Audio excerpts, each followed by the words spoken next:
Anger is only one doorway. Behind it live a whole constellation of experiences many of us have learned to survive by not feeling. And locked inside us may be layers of emotional numbness, dissociation, buried grief, unrecognized resentment, chronic guilt or self-blame, the sense of being blocked or stuck for years. For a lot of people, this isn't new suffering. It's been quietly shaping their adult life. Here's what I've learned after years of doing this work. There is a well-charted path out of suffering. Even when someone has felt blocked for most or all of their adult life. But it only works if you do the work. And here's the good news. Doing the work is not complicated. It mostly just requires showing up, following a few simple instructions, and being willing to trust the process and the guide. This is not an analytical process. It's not thinking your way through trauma. It's also not only somatic. It's not just shaking or movement or catharsis, because we're complex beings. Healing is not either or.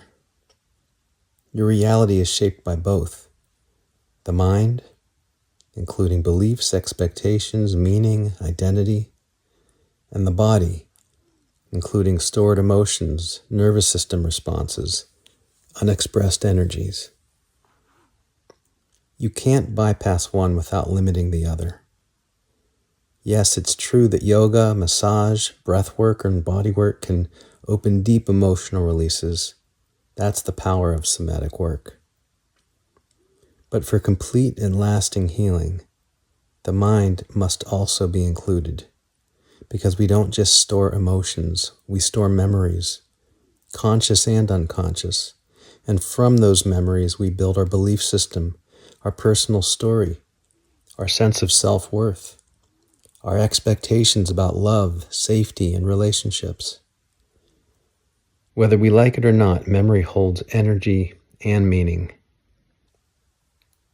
And much of that meaning has become your operating system.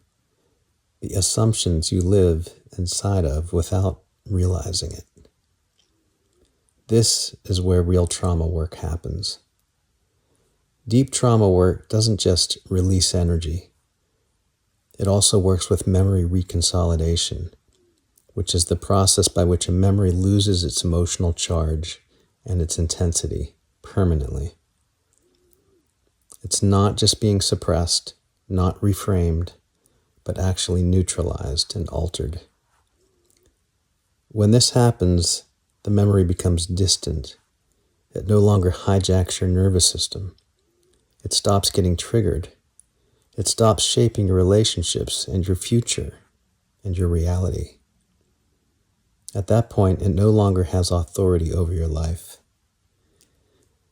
This is how patterns actually end, not through insight alone, but through integration. What this work asks of you is not perfection, not constant effort, not emotional performance. It asks only for presence, honesty, willingness to be guided, trust in yourself and in the process, and the courage to let go of the idea that healing has to be hard, dramatic, or endlessly analytical. When mind and body are both included, when emotions are felt and meanings are updated, people often experience relief they didn't think was possible anymore. Not for lack of effort, but for lack of real solutions, because now the right doors were finally opened. So here's the invitation. If you sense that there's more possible for you, if you know in your heart that more is possible, if you've done plenty of work but still feel stuck, numb, or repeating the same patterns, I invite you to take the next step. Have a conversation with us, not to be fixed, but to explore what's actually possible when the whole system is included. Sometimes that conversation is the first moment the body starts to believe that maybe I don't have to live like this anymore. And that's where real change begins. Because if you don't commit to your own deep growth, transformation, and freedom, life doesn't change very much. And another book or podcast or free class doesn't undo a lifetime of unresolved trauma. It just doesn't. You're worth the effort. We're here when you're ready to take the next step.